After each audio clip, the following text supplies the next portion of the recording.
Bapak-bapak dan ibu-ibu sekalian, saya ingin membahas hari ini orang mukmin itu berperilaku ramah. Orang mukmin, yang namanya mukmin pasti berperilaku ramah. Kalau ada orang mengaku mukmin tidak berperilaku ramah, berarti dia perlu meningkatkan keimanannya. Dan karena orang mukmin itu ramah, maka orang lain pun memperlakukan orang mukmin secara ramah. Jadi orang mukmin itu ramah dan diperlakukan ramah.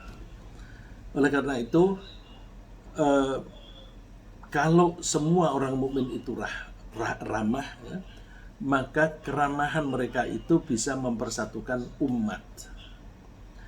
Eh, Judul yang tertulis di undangan itu tekanannya pada keramahan mempersatukan umat. Tapi saya ingin menekankan di orang mukmin berperilaku ramah. Kenapa saya menekankan di situ?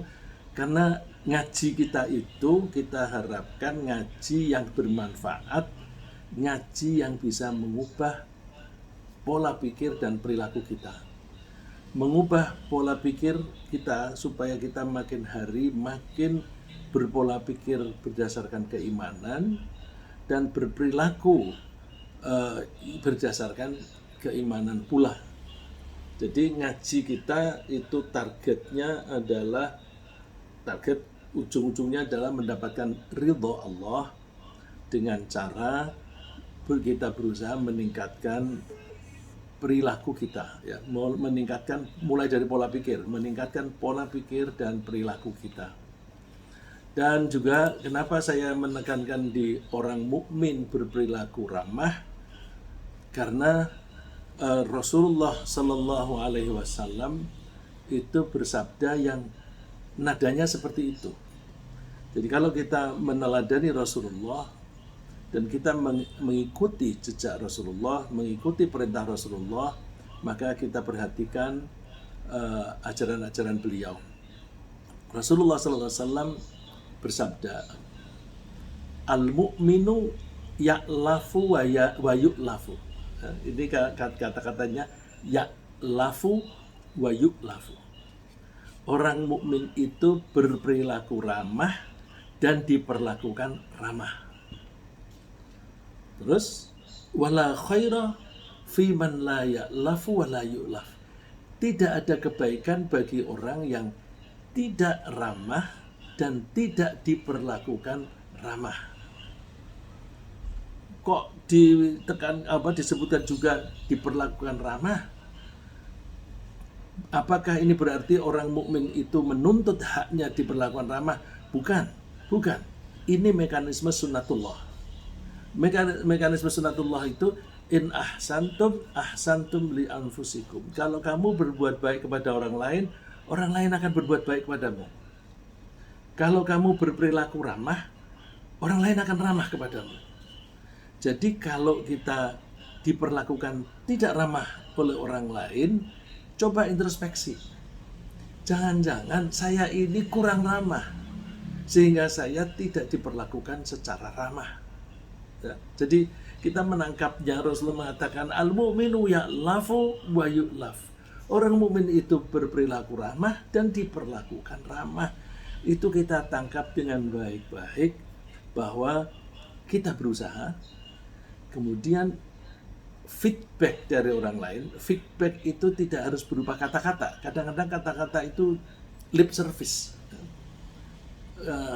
bohong, atau hanya basa-basi saja. Yang benar itu adalah body language-nya orang. Body language-nya orang itu bagaimana? Kok dia memperlakukan aku seenaknya sendiri? Jangan-jangan kita ini tidak berperilaku ramah. Lalu Rasulullah melanjutkan, khairun nasi anfa'uhum linnas. Sebaik-baik manusia adalah orang yang paling bermanfaat untuk manusia. Nah, yang kita tangkap, kalau kita ingin ramah, maka kita selalu siap membantu orang lain. Bukan lalu menuntut orang lain berperilaku baik untuk kita, tapi kita siap berperilaku baik atau menolong orang lain. Nah, keramahan itu berasal dari sikap mental, kemudian diekspresikan dalam bentuk perilaku yang disadari atau tidak, itu pasti diakui kebenarannya secara universal oleh manusia di seluruh dunia dengan berbagai latar belakang yang berbeda-beda. Semua orang pasti menyukai orang yang ramah. Kenapa orang yang ramah disukai?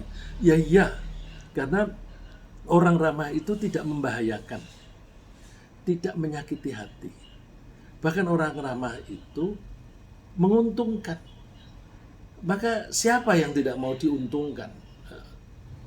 Kalau orang itu tidak ramah, misalnya dia berperilaku jahat, orang udah takut disakiti. Apakah disakiti hatinya atau disakiti fisiknya?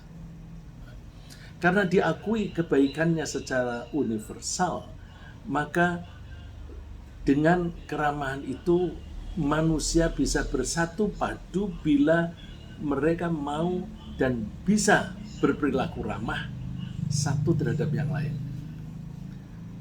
Coba kita lihat perpecahan di antara manusia atau di antara kita biasanya terjadi karena ada satu kelompok, baik kelompok ini tingkat nasional atau tingkat kesukuan atau tingkat keluarga, yang memperlakukan kelompok lain secara tidak ramah. Coba kita lihat, kalau partai politik satu tidak ramah terhadap partai politik lain, pasti terjadi clash, terjadi konflik. Kalau orang agama satu dengan agama lain itu tidak ramah, pasti ada konflik. Kalau jangankan beda agama, satu agama pun kalau aliran satu dengan aliran lain itu saling maki-maki, ya tidak akan bisa bersatu. Oleh karena itu keramahan ini sangat penting sekali. Makanya begitu saya membaca hadis ini, sebenarnya saya sudah berkali-kali membaca hadis ini, cuma tergugah.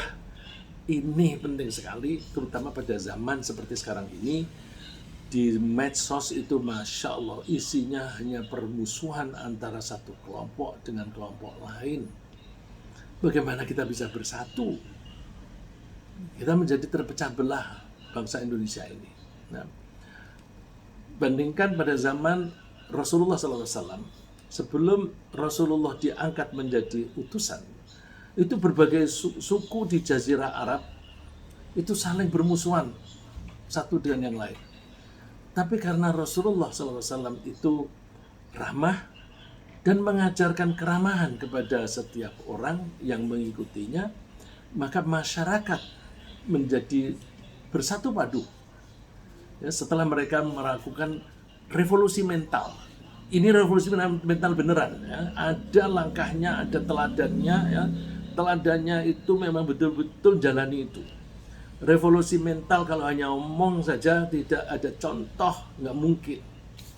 Dan Rasulullah itu bisa menjadi contoh karena dia sejak kecil saja sudah dijuluki Al-Amin, yang bisa dipercaya. Omongnya semua bisa dipercaya.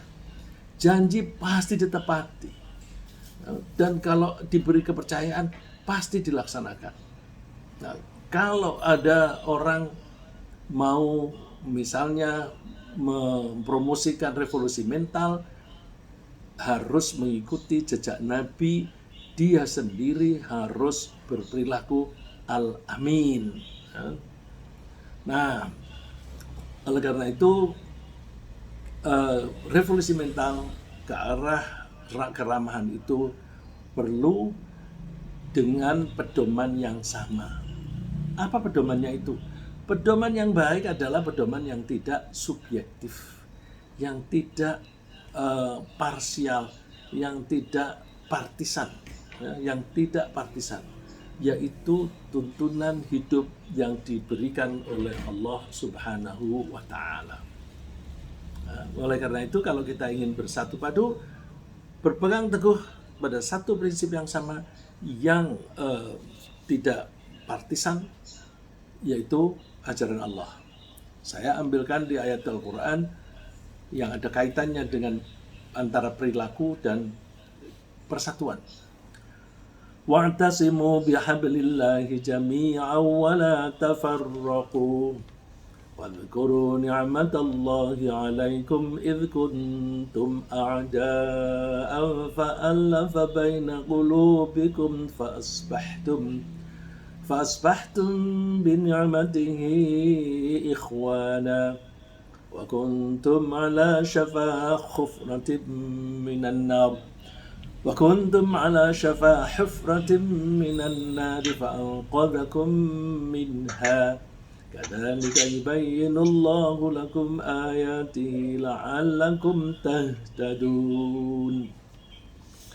Berpegang teguhlah kamu pada tali Allah. Tali di sini adalah ajaran yang konsisten, yang kokoh, ya.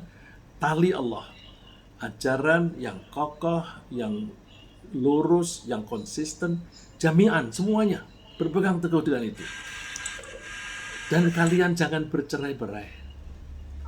Ingatlah, kalian sudah mendapatkan kenikmatan dari Allah. Dulu kalian itu saling bermusuhan. Kemudian Allah melunakkan hatimu, lalu dengan kenikmatan Allah kalian menjadi bersaudara. Satu dengan yang lain saling menolong. Dan kalian pada saat itu berada di tepi jurang untuk masuk neraka. Bagaimana tidak di tepi jurang, kalian selalu berantem, kalau mati konyol, masuk neraka. Lalu Allah mengentaskan kalian, menarik kalian dari pinggiran neraka. Demikianlah Allah menerangkan ayat-ayatnya agar kalian mau menerima petunjuknya. Ya. Keramahan dibuat oleh Allah memiliki kekuatan yang luar biasa. Jadi keramahan itu sendiri mempunyai power dalam menyatukan umat. Keramahan dibanding dengan uang atau harta jauh lebih efektif dalam menyatukan manusia dengan berbagai latar belakang. Kalau kita ingin menyatukan manusia, umat atau bangsa, jangan pakai duit, nggak akan bisa. Yang bisa itu justru keramahan itu. Justru harta itu mempunyai potensi yang besar untuk mencerai-beraikan manusia. Karena begitu hartanya atau uangnya sudah datang, lalu masing-masing itu cenderung untuk berebut memperoleh bagian yang lebih besar dari sumber daya yang ada. Karena itu, harta tidak mungkin bisa menyatukan umat manusia. Allah lah melalui keramahan yang terpadu yang bisa mempersatukan manusia. Firman Allah, wa allafa baina qulubihim law anfaqta ma fil ardi jami'an ma allafta baina qulubihim walakinna Allah allafa bainahum innahu azizun hakim. Allah lah yang mempersatukan, yang melunakkan hati agar bersatu. Itu Allah.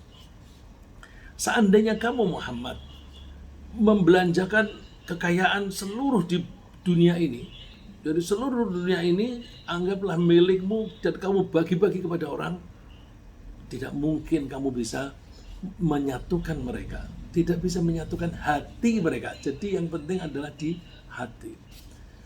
Tapi Allah lah yang menyatukan di antara mereka, yang melunakkan hati mereka sehingga mereka berperilaku lemah lembut dan ramah. Innahu azizun hakim. Sesungguhnya Allah itu maha perkasa dan maha bijaksana.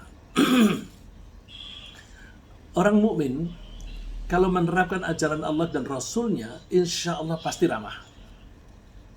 Rasulullah misalnya menganjurkan setiap muslim untuk mendoakan kebaikan bagi orang lain.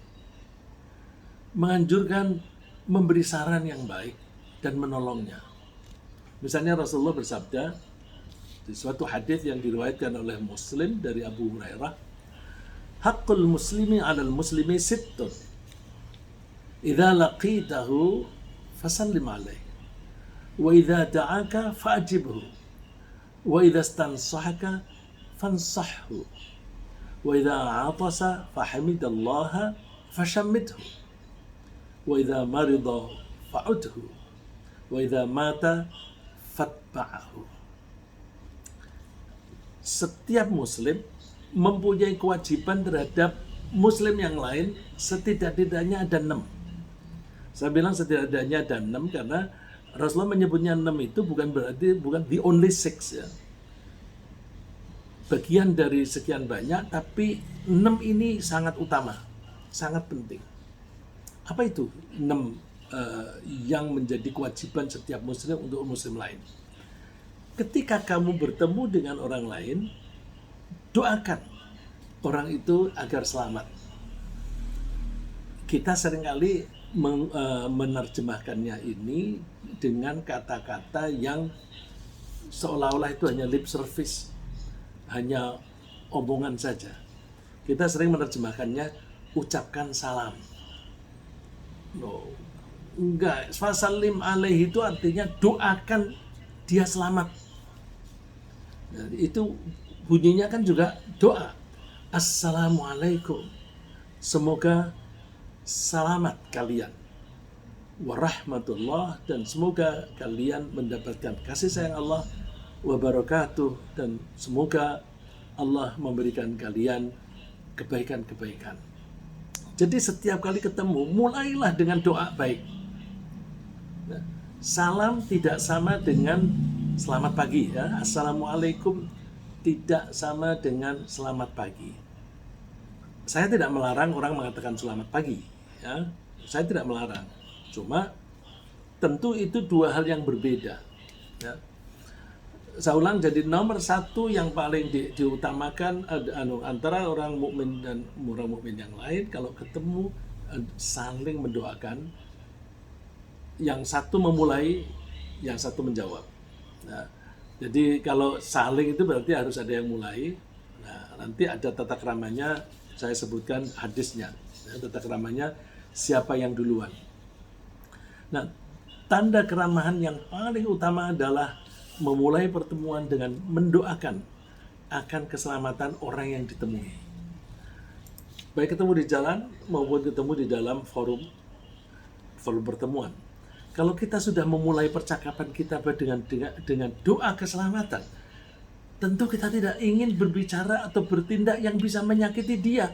Udah mendoakan kok menyakiti. Itu nggak sejalan. Jadi ucapan assalamualaikum itu doa yang tidak sebanding dengan selamat pagi atau good morning. Yang kecenderungannya diucapkan hanya sebagai sapaan.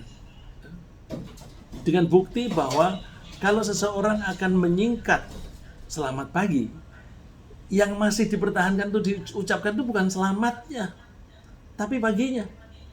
Pagi, morning gitu. Saya pernah di Tunis. Di Tunis itu ada pengaruh Arab dan pengaruh Perancis. Jadi saya kalau mendengarkan mereka ini bahasa Arab apa bahasa Perancis sih?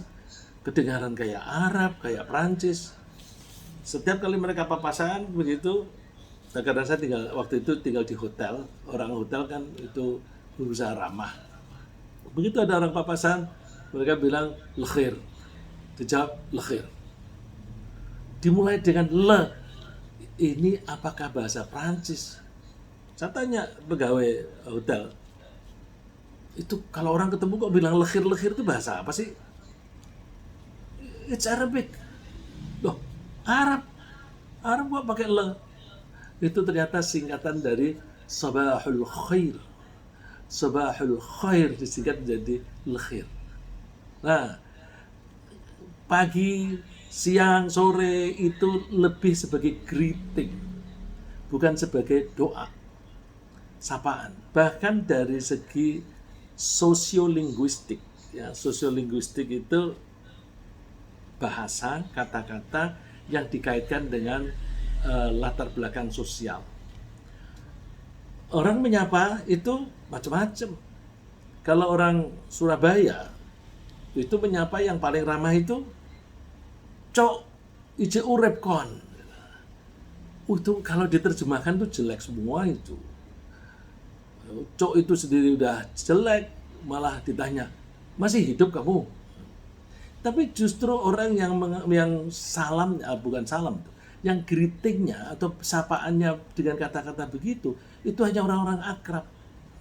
Jadi kalau sudah bisa menyapa dengan kata-kata seperti itu sama dengan, aku teman baikmu ya. Demikian. Beda, tidak sama dengan Assalamualaikum. Assalamualaikum nilainya doa kok. Kita mohon kepada Allah supaya dia selamat. Ya. Jadi saya tidak melarang orang mengucapkan selamat pagi, karena selamat pagi itu sudah menjadi budaya. Karena itu menjadi budaya, itu nggak bisa dihilangkan begitu saja. Dan saya tidak mengatakan itu jelek. Kita sebagai orang Islam, kita biasakan dengan Assalamualaikum. Atau dimulai dengan doa. Terus mana yang lebih baik, yang memulai salam atau yang disalami? Rasulullah mengatakan, inna awlan nasi billahi man bada'hum bis salam.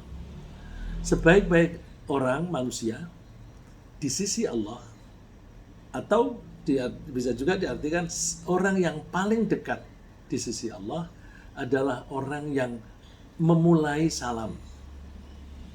Jadi kalau dikatakan orang yang paling dekat, ya iyalah, begitu ketemu teman yang disebut Allah duluan, yang disebut Allah, mudah-mudahan Allah memberi kamu keselamatan. Jadi antara orang yang mengucapkan selamat dengan temannya itu lebih dekat dengan Allah karena mohon kepada Allah. Maka kalau disebut orang yang paling dekat dengan Allah adalah yang memulai salam. Nah, kalau kita membahas secara fikih, secara hukum, itu memulai salam itu tidak wajib. Hukumnya sunnah muakkadah, sunnah yang dianjurkan. Tapi ada juga yang mengartikan wajib karena bunyinya itu perintah. Karena perintah maka itu berarti wajib. Cuma umumnya para ulama tidak menganggap wajib, tapi menganggapnya sunnah muakkadah. Sedangkan yang menjawab itu wajib. Ya, yang menjawab wajib. Rasulullah menganjurkan kita untuk mempopulerkan kata doa keselamatan, yaitu salam, agar kita bisa saling mencintai dan agar Allah mengizinkan kita masuk surga. Bukan hanya saling mencintai di antara kita, tapi masuk surga. Coba perhatikan sabda Nabi, la tadkhulunal jannata hatta tu'minu wa la tu'minu hatta tahabbu. Awala adullukum ala syai'in idza fa'altumuhu tahabbtum. Afshus salam bainakum. Kalian tidak akan masuk surga sampai kalian beriman. Kalian belum sempurna imannya sebelum kalian saling mencintai. Jadi kalau begitu, saling mencintai sesama kita, itu termasuk bagian dari iman.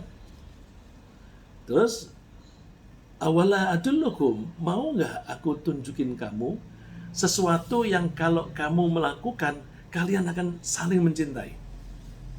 Apa itu? Tebarkan doa selamat di antara kalian. Tebarkan doa selamat antar kalian. Nah, kalau mau disederhanakan bahasanya, tapi artinya menjadi lebih sempit, populerkan Assalamualaikum. Ya, populerkan Assalamualaikum. Kenapa kita tidak mau atau malu-malu mempopulerkan salam? Orang lain saja mempopulerkan itu dengan maksa-maksa. Sehingga kalau ada pertemuan, jangan hanya Assalamualaikum, juga gunakanlah kata-kata yang lain. Jadi kalau salam, kalau di pertemuan, salamnya itu ada 3 atau 4 macam. Kenapa kita tidak mau mempopulerkan doa yang baik? Ya. Cara yang sopan dalam mendoakan akan keselamatan orang lain atau mengucapkan salam adalah orang yang sedang menunggang kendaraan memulai doa untuk yang berjalan. Artinya yang mengucapkan Assalamualaikum duluan adalah yang menunggang kepada yang jalan. Orang yang berjalan memberi salam kepada yang duduk. Kelompok yang sedikit memberi salam kepada orang yang banyak. Anak kecil memberi salam kepada yang besar. Artinya yang muda memberi salam kepada yang tua.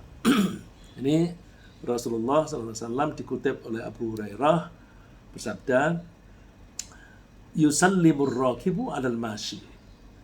Hendaklah orang yang sedang menunggang memberi salam, mendoakan selamat kepada orang yang berjalan. Wal mashi alal qa'idi, orang yang berjalan memberi salam kepada yang duduk. Wal qalilu alal kathiri, yang sedikit memberi salam kepada yang banyak. Was saghiru alal kabir, dan yang kecil memberi salam kepada yang besar. Itu tanda keramaan yang pertama dari 6 yang disebut oleh Nabi. Yang kedua, memenuhi undangan. Memenuhi undangan itu sangat dianjurkan karena kehadiran para undangan itu bisa menguatkan persaudaraan dan menguatkan kasih sayang serta sekaligus memuliakan pengundang. Undangan apa itu? Ya, terutama kalau diundang untuk makan. Ya, undang makan itu bisa walimah, bisa yang lain. Rasulullah bersabda, "Idza da'a ahadukum akhahu falyujib ursan kana aw nahwah." Ketika seseorang di antara kalian mengundang yang lain, biasanya mengundang untuk makan, hendaklah dia laksanakan, dia kabulkan undangan itu, baik itu undangan untuk walimatul urs ataupun yang lain. Walimatul urs itu hidangan setelah akad nikah. Setelah akad nikah itu yang pas setelah upacara qabiltu nikahaha atau resepsinya. Umumnya para ulama mengatakan yang namanya walimah itu ya yang setelah akad nikah. Tapi biasanya tradisi kita di Jakarta ini yang akad nikah itu yang hadir hanya kerabat-kerabat dan teman-teman dekat saja. Tapi justru di situ yang penting. Jadi kalau ada undangan, undangannya 2, akad nikah dan walimah, kita usahakan prioritasnya di walimah. Kalau nggak bisa di walimah ya di resepsi. Ya. Karena penekanannya pada peningkatan persaudaraan dan memuliakan pengundang, maka kehadiran lebih penting daripada makan hidangannya. Ya, jadi mendatangi undangan itu kan untuk meningkatkan persaudaraan, silaturahim, dan meningkatkan kasih sayang di antara kita, maka kehadirannya lebih penting daripada makan. Ini problemnya gini, bagaimana kalau kita diundang makan tapi kita sedang puasa? Datang aja. Ya. Bagi yang sedang berpuasa, tetap lebih baik datang meskipun dia tidak ikut makan hidangan. Kalau dia sedang berpuasa sunnah, dia boleh memilih untuk tetap puasa atau membatalkan puasanya demi menghormati pengundang.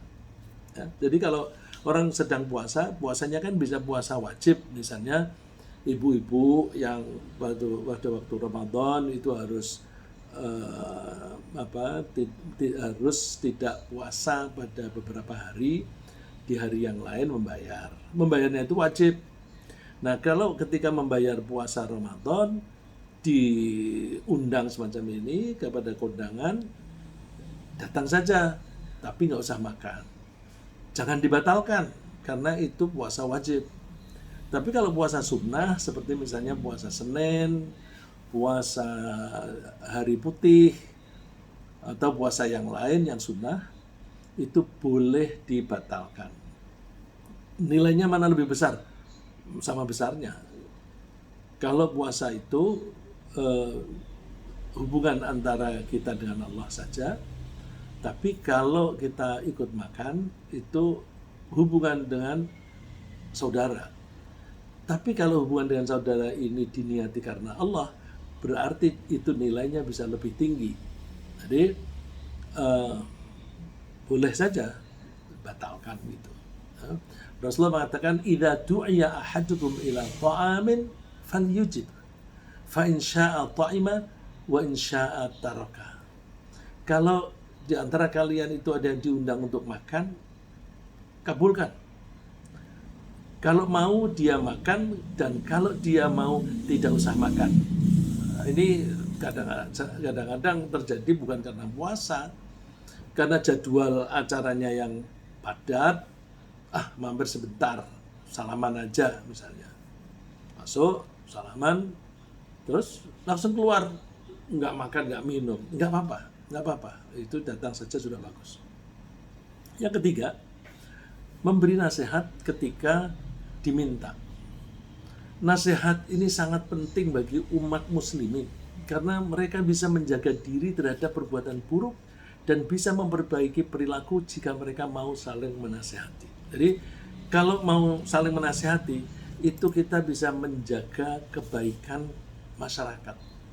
Dulu zaman sebelum Rasulullah, itu disebutkan di dalam Al-Quran, Bani Israel pada periode sebelum Rasulullah itu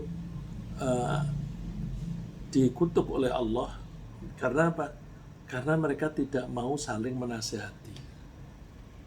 Loh, tidak saling menasihati kok besar? Iya, karena tidak mau menasihati, maka kalau ada temannya atau saudaranya itu berbuat salah, dibiarin aja. Akhirnya kesalahan pelanggaran itu terus berlanjut dan bahkan bisa makin viral, makin besar. Itu jeleknya kalau orang tidak mau saling menasihati. Dan Rasulullah mengatakan ad-dinun nasihah, agama itu nasihat. Terus para sahabat bertanya, liman ya Rasulullah, nasihat untuk siapa? Ya lillahi wa li kitabihi wa li rasulihi wa li a'immatil muslimin wa ammatihim. Nasihat menasihati itu ya dari Allah, atau kitabnya Allah, atau utusan Allah, atau pemimpin muslimin, atau orang muslimin secara umum. Jadi nasihat itu tidak pandang bulu, siapapun boleh menasihati. Ya, kalau misalnya ada guru yang salah, ya dinasihati. Tapi tentu ada etika yang perlu dijaga supaya nasihat itu bisa efektif. Ya. Karena kalau nggak efektif, justru nasihat itu bisa menyebabkan permusuhan. Kalau caranya kasar, ya.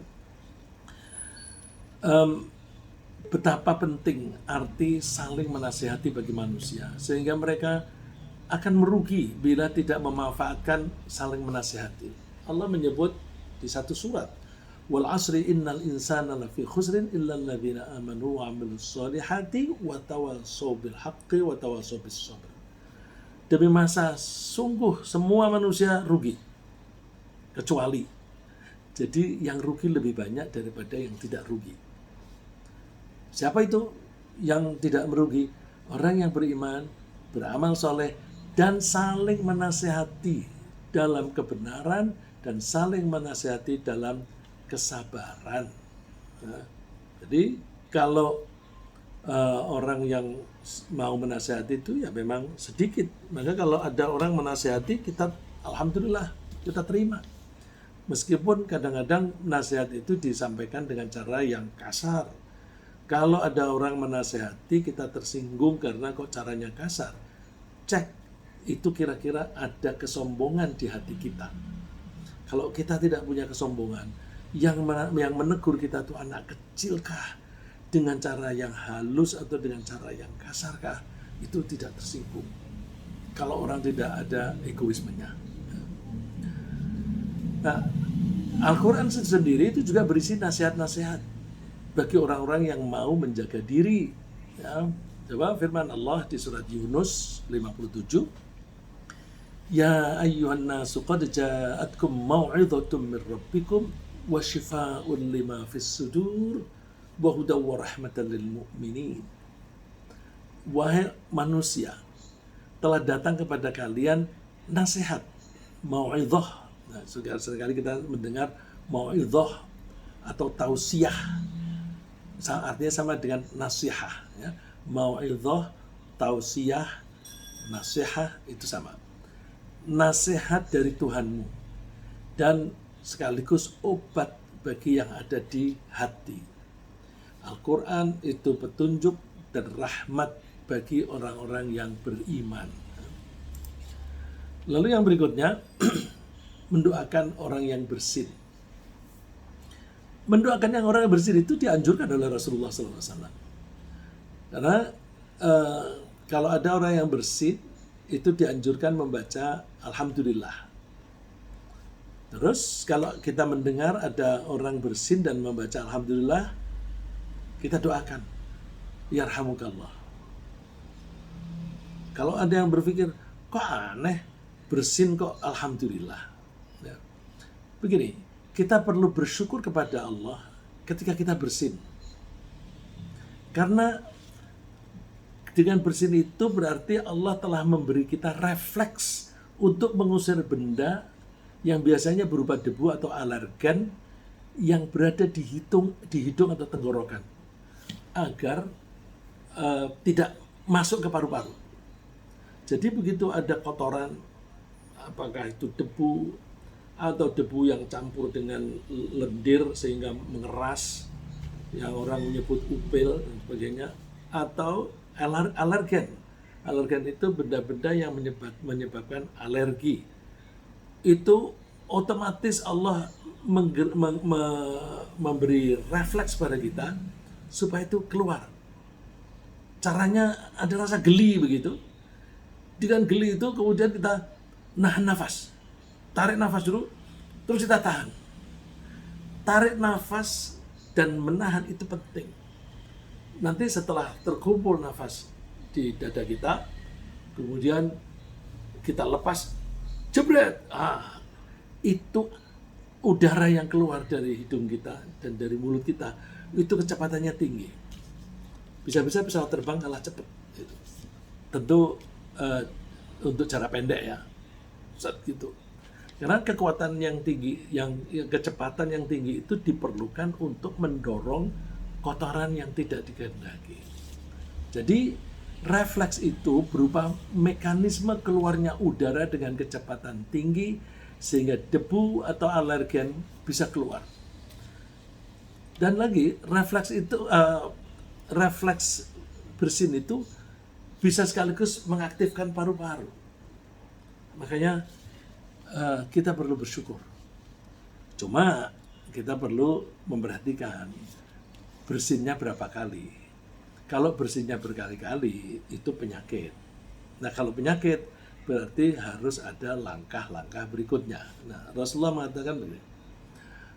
Ada Salamah bin Aqwa itu cerita bahwa ada seorang bersin. Jebret gitu. Di sisi Rasulullah, orang itu baca Alhamdulillah, terus Rasulullah mendoakan Yarhamukallah. Yarhamukallah itu artinya semoga Allah menyayangi kamu. Terus dia bersin lagi sampai lebih dari 3 kali. Terus Rasulullah mengatakan ar-rajulu maskum. Wah, orang ini kena flu. Nah, ini kalau kita kawan akrab, ketika bersin sekali, 2 kali, 3 kali kita bilang yarhamukallah. Nanti kalau lebih dari 3 kali kita bisa sambil mengingatkan, kamu kena flu, hati-hati.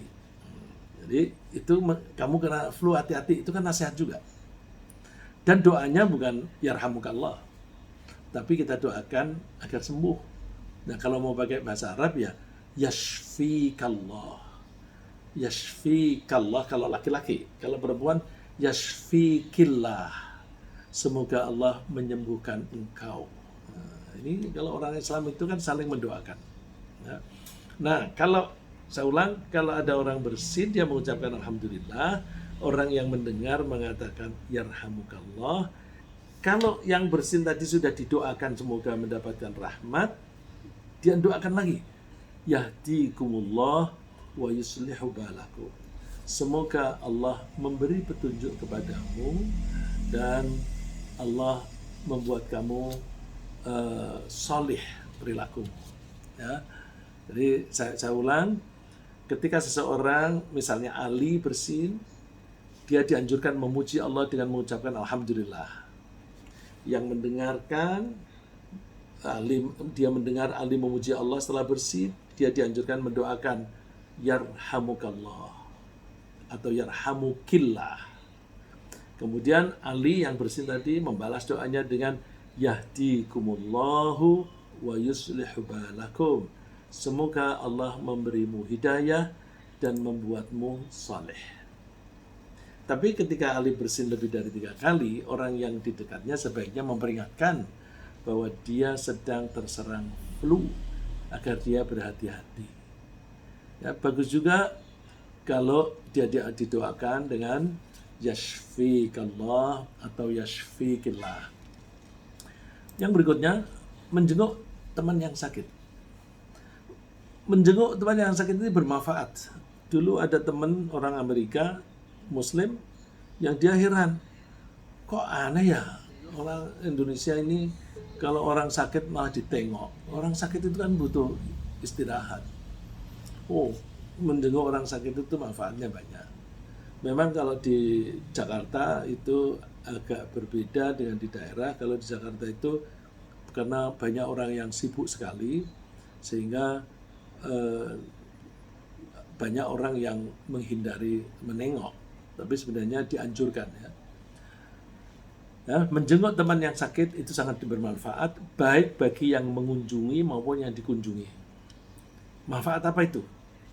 Yang dikunjungi misalnya bisa memperoleh manfaat berupa merasa disayangi dan diperhatikan, karena orang-orang pada mau datang. Bisa memperoleh dukungan moral untuk sembuh dan tidak putus asa, karena biasanya suka ada input dari orang-orang yang menjenguk. Dan bisa juga memperoleh dukungan materi ketika dibutuhkan. Orang yang nengok melihat, wah ini biayanya banyak ini, padahal dia tidak punya penghasilan yang besar.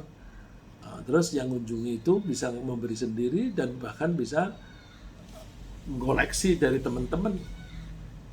Nah itu teman yang tadinya mengatakan kok aneh begitu, ya waktu saya terangkan begitu ya dia bisa menerima. Tapi setelah dia sendiri sakit, dia kagum, Masya Allah, biaya rumah sakit itu banyak yang menanggung. Jadi kunjung mengunjung untuk orang sakit itu banyak manfaatnya ya. Nah bagi yang menjenguk itu juga memperoleh banyak manfaat, antara lain pahala yang besar, dan juga mendapatkan pelajaran tentang bagaimana menghindari jatuh sakit. Karena kalau kita mengunjungi seseorang yang sedang sakit, kan suka-suka yang berkunjung tanya keluhannya apa, oh keluhannya ini. Terus kadang-kadang dengan sukarela dia cerita, ya salahku sendiri sih, aku dulu begini. Nah kita nggak usah numpangi syukurin, jangan. Kita dengarkan, kita ambil pelajaran. Kalau begitu, aku berusaha menghindari yang itu. Ya. Jadi dapat mendapatkan pelajaran. Rasulullah bersabda bahwa menengok, ya, pelajarannya adalah bahwa menengok orang yang sakit itu pahalanya besar. Allah bersabdanya itu dengan kiasan. Ya. Rasulullah mengatakan bahwa besok di hari kiamat Allah itu akan berkata kepada seorang hamba, hambaku, kenapa aku dulu sakit kamu tidak mau nengok aku? Tentu hamba itu sudah menjawab, bagaimana aku menengok engkau Rasul Allah, engkau itu kan Tuhan semesta alam. Terus Allah menjelaskan, tahu nggak kamu, ketika hambaku sakit, kamu tidak mau menengok.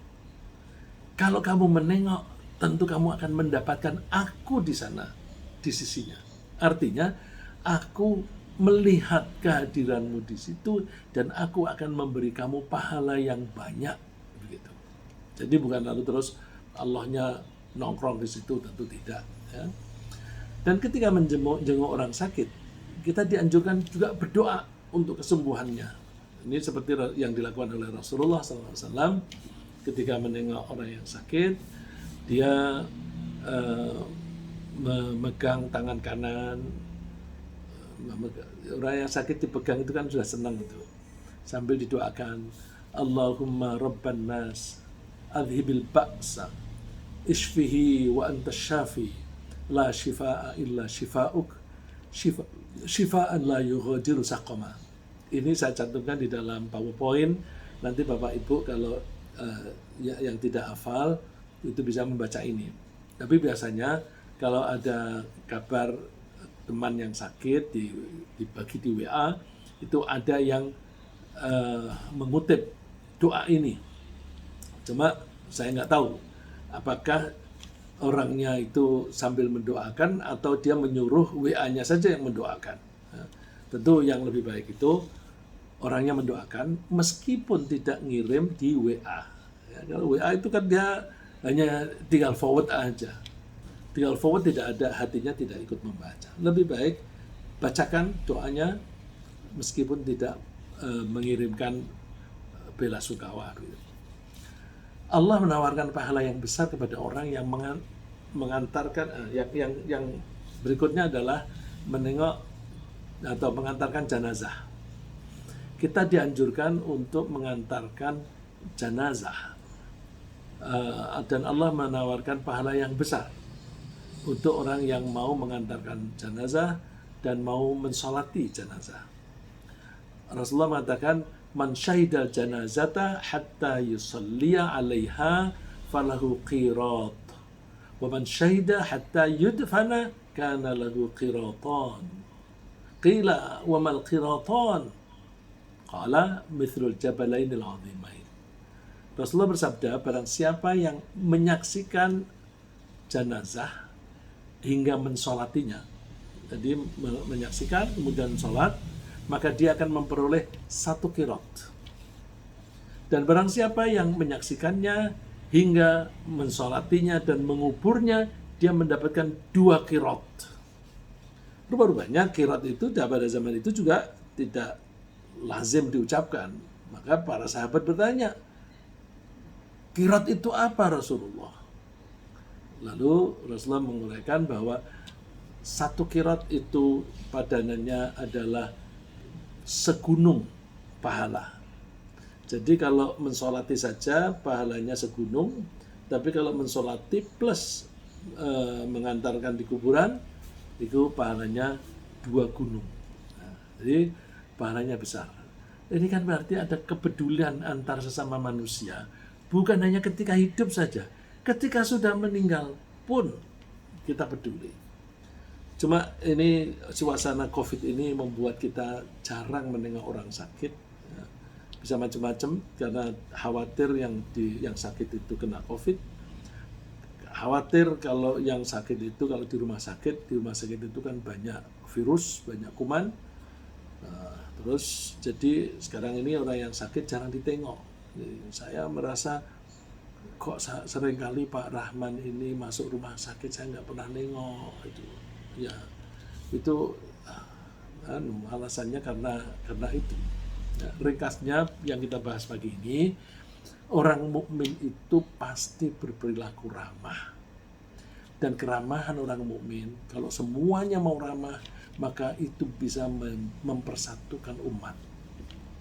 Keramahan itu dibuktikan dengan setidaknya 6 macam tadi: mendoakan keselamatan orang, menghadiri undangan, saling menasihati, mendoakan orang yang bersin, mengunjungi orang yang sakit, dan mengiringi jenazah. Terus doa keselamatan itu bisa menumbuhkan rasa kasih sayang. Ya, karena itu kalau kita misalnya kirim pesan di WA, kalau bisa dimulai dengan Assalamualaikum. Dan itu ketika menulis assalamualaikum tuh dengan sepenuh hati aku mendoakan keselamatannya. Ya. Semoga Allah membimbing kita umat muslimin untuk membangun keramahan yang bisa menyatukan umat. Amin.